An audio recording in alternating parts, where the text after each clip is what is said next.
Hi, I'm Tyler Scheibenpflug. I am a senior at Lyndon State College and an atmospheric science major. I was recently named NAC Male Runner of the Year. Coming into this season, Tyler, what were some of your goals for the season, and how did the season itself play out? Did it play out the way that you imagined? I think it played out the way I imagined, definitely the way I wanted it to go. Some of my goals kind of coming into the season were definitely to win conference and qualify for nationals again. Whereas when I started out the season, things maybe weren't looking as bright, for those goals, which I kind of set the year prior.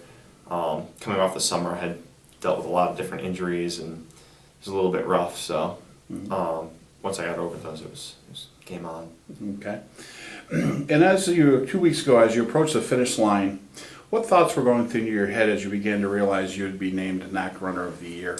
Accomplishment, nice to feel all my hard work finally paying off. It was actually the first win of my collegiate career.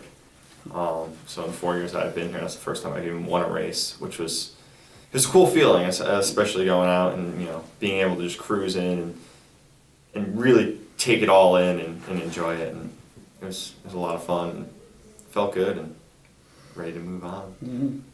Well, you're going to be moving on to something that only very few runners get a chance to compete in, and that's the NCAA Division III Championship meet. And this will not be your first time, it's going to be your second time. How are you approaching this year's meet based on what you were able to accomplish last year and understand what level of competition you'll be facing? What kind of things are you doing in training to prepare for that meet, and what are where would you like to finish this year? What are some of your goals for that meet? Yeah, I think this year, whereas last year I kind of trained for regionals and trained for that to be my best race and then hopefully move on to nationals, whereas this year I feel like my focus has been training not just to get to nationals but to peak at nationals and have my best race at nationals. So that's one of the differences that's pretty big. I've done some higher mileage than I did last year, and I think I'm definitely in better fitness going in. So I'm trying not to really set too many goals. There's definitely some big things that I could do, but I think going in with just a goal of running better than I did last year is probably my best goal, just to keep me kind of less distracted about what could possibly be done.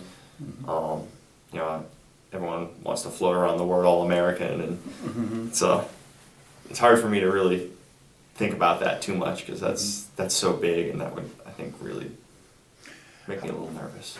How much can you really kind of plan ahead for, because you're obviously running a different course than you ran last year? So would you say it's fair to say that you won't really have your strategies sound in your head until you get to the walkthrough on Friday afternoon? Well, I know this course it's going to be a lot faster than last year's. I know it's on a golf course, which is just flat, probably a few little hills. So that definitely plays to, I think, some of my advantage, because I've got a little bit more speed than a lot of other guys, I think. Kind of training on hills helps with that. So, just lost my train of thought.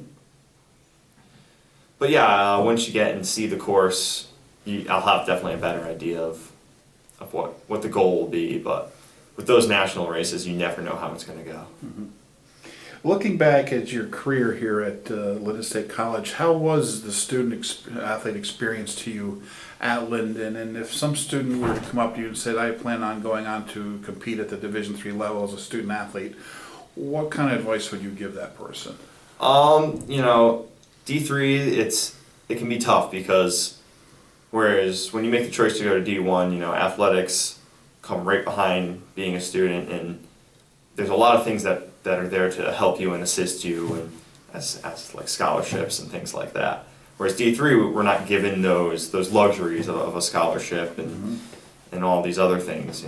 It's lower budget, but it's coming to a school that I can actually afford is huge, and a school where I can fit in. In high school, I was always the number 2 guy on my team, and I kind of wanted to go somewhere where I can maybe be the number 1 guy. If I went to a big D1 school and I'm fighting for a position just to be on the top 7, whereas here I can really come and be a standout athlete, and that's a pretty cool feeling. And how does one get through being a student athlete where you've got to balance, like for instance yourself, you're an atmospheric science major, which is very demanding. How did you balance that with a successful cross country career? Biggest thing, those two things kind of become your life. Outside of that, during the cross country season, there's not a whole lot that I do. It's basically you wake up, go to class, I work on my homework, go to practice, come back, work on more homework, and go to bed. I mean, that's pretty much how it goes. And weekends are spent at meets or training and sleeping. So it's a fine balance, but I found that with the training and all those things, that's the only way I get by with my homework. And, it's a good distraction, a good way to relax. So.